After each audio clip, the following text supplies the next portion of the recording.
and I'm pleased to have Gail Hundt here from the Chatham-Kent Chamber of Commerce. Gail, thanks for joining me today. It is my pleasure, Eric, always. So I want to ask you this right from the get-go. How are you and your family doing during the COVID-19 pandemic at this time? Well, we're all doing okay. We miss each other. There's no doubt about it. Technology has been our friend.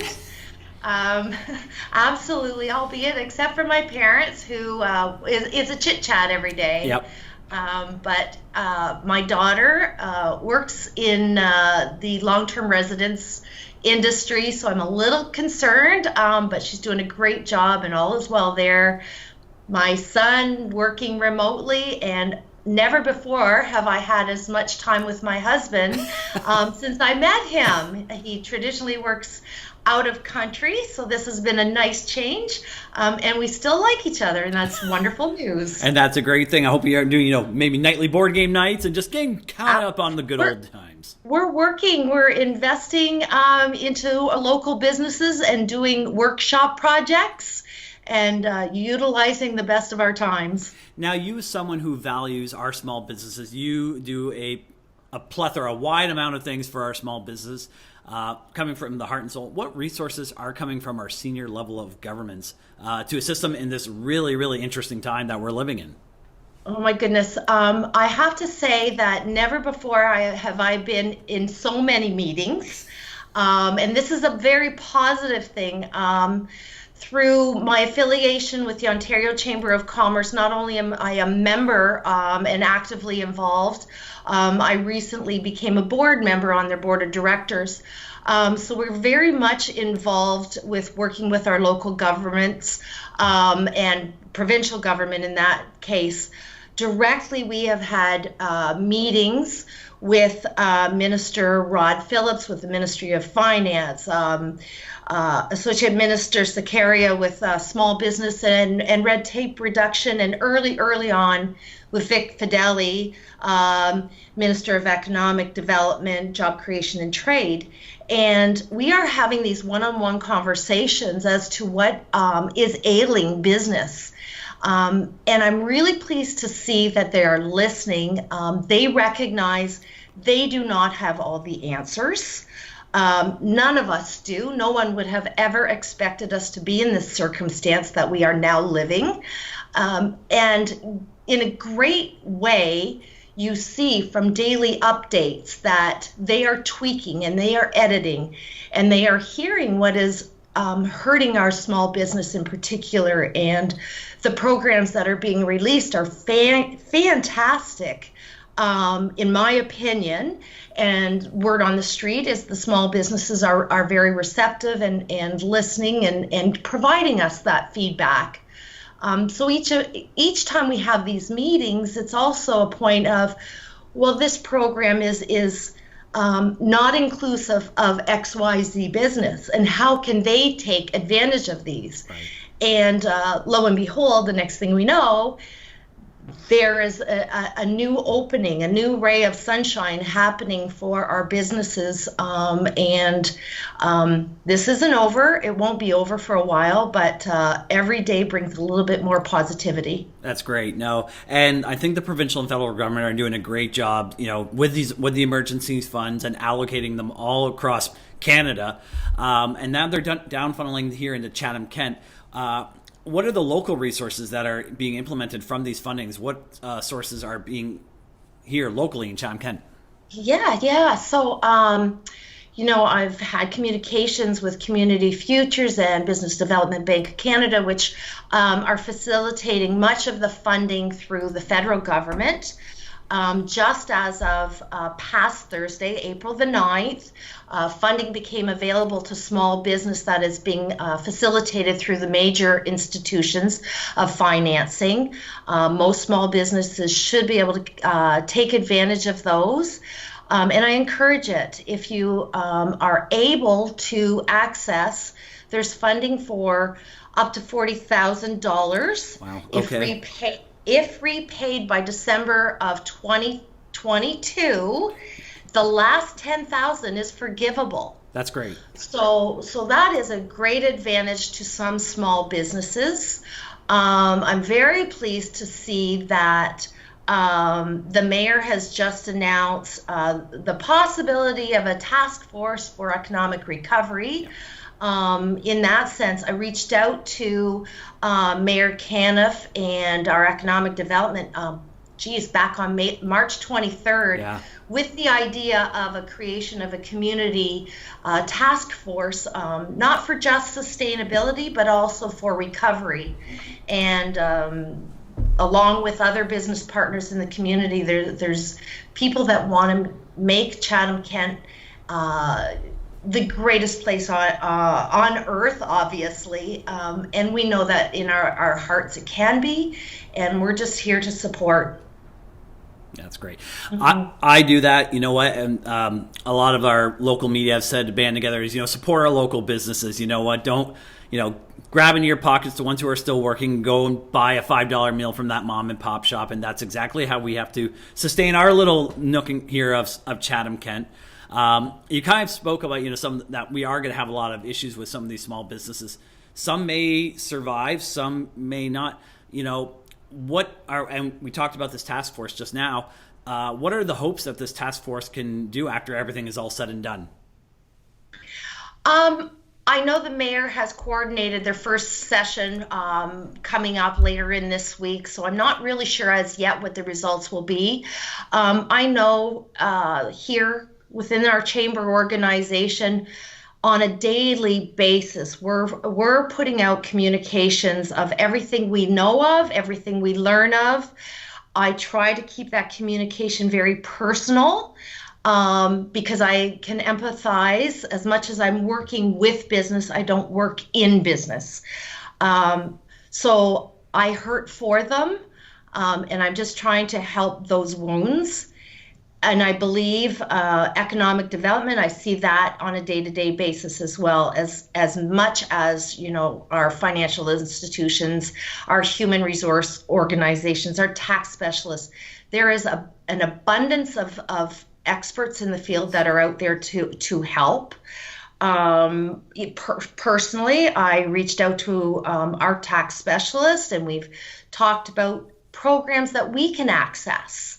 There's wage subsidies that the 10% wage subsidy for small business is easily accessible, and just a matter of doing that when you do your monthly or quarterly source deduction remittances.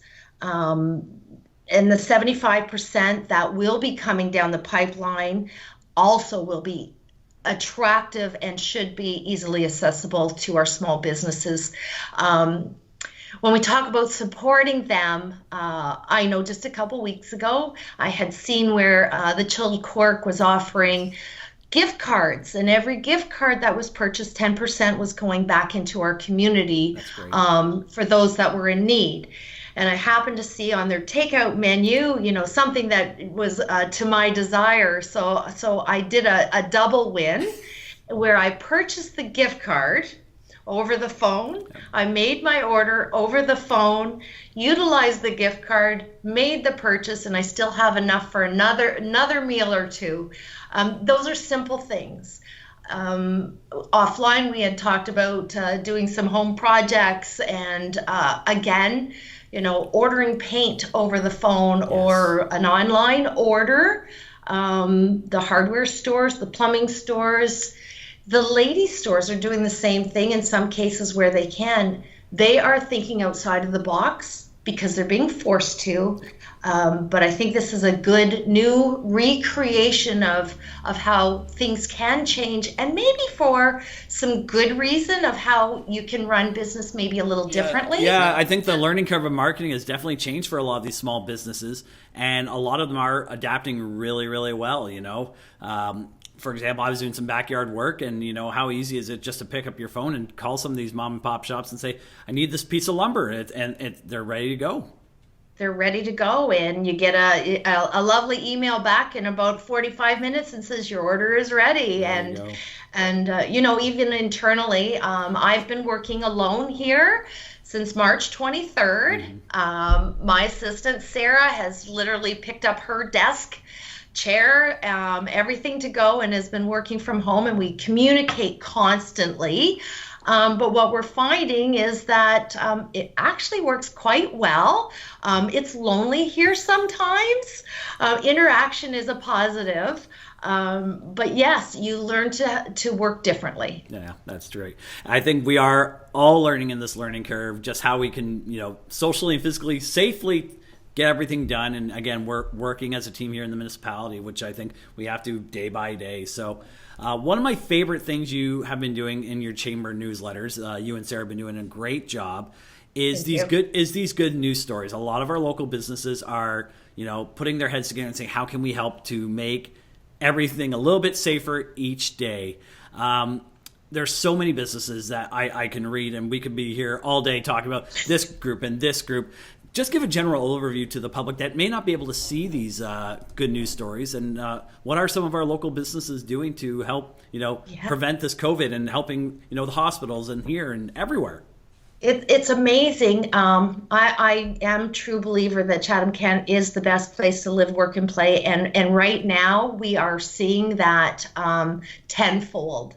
Early on, we reached out to our members just asking out of curiosity, what are you doing as a pay it forward? How are you readapting to help beat the battle and of COVID virus, and one of the early was Dashcore aluminum, and unbeknownst to me at the time, they are working with a company to help with protective equipment. They are providing the aluminum for shielding, and that was a wonderful story. And then reaching out further and learned commercial alcohols, and yes, they make alcohol, but they were realigning their lines to be able to make hand sanitizers through their affiliates. Wow.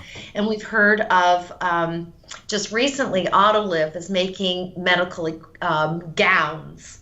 And Woolly Doodle, who is traditionally in children's wear and the most comfortable clothing for adults. I'm a big fan. And Elizabeth has revamped and is making masks. And the people are delivering these to the hospitals and long-term cares, and not because they have to, but because they want to.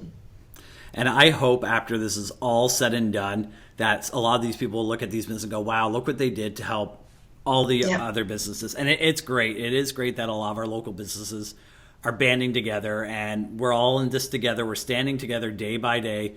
And I hope that when the dust clears from all COVID-19, that we can slowly get back to normal, because nothing's going to get done in a day, but it will be done over time. No, and you're so right, Eric. All we can do is continue to support and provide. And I, like you, believe we will come out of this wiser and more forgiving. And more of a community than we've ever been. And as I said in one of those newsletter articles recently, is when this is over, we are going to celebrate. And we're going to celebrate together, and we will celebrate outside. Well said. I think we will all deserve a big CK party after this. Yeah, so, absolutely. Gail, thank you so much for joining us. Is there anything else you would like to add just about Chatham-Kent's direction and working towards the end of COVID-19 here? It would have been nice to think that this was going to be over in the next 6 weeks or so. I don't see that happening as yet. And even in our planning, we're now talking latter summer into early fall. But I do believe we have great leadership in our municipality. We have great leadership in the organizations through the various aspects, whether that's United Way or the Chamber of Commerce. We all pull together, and I thank you, Eric, and your TV for your support in helping send messages. We all have to stay positive, even though it can be tough at times, and we miss each other. There'll be more reason to come together in the end. Well said, Gail. Well, thank you for you and your team, Sarah, there, supporting the local businesses because they are the heart and soul of Chatham-Kent, and just hope that we can get them all out of this rut once, and then we will have ourselves a big party after this is all done. Yeah, yeah. Thank you, Eric. Stay safe, stay distance, but hopefully not too long.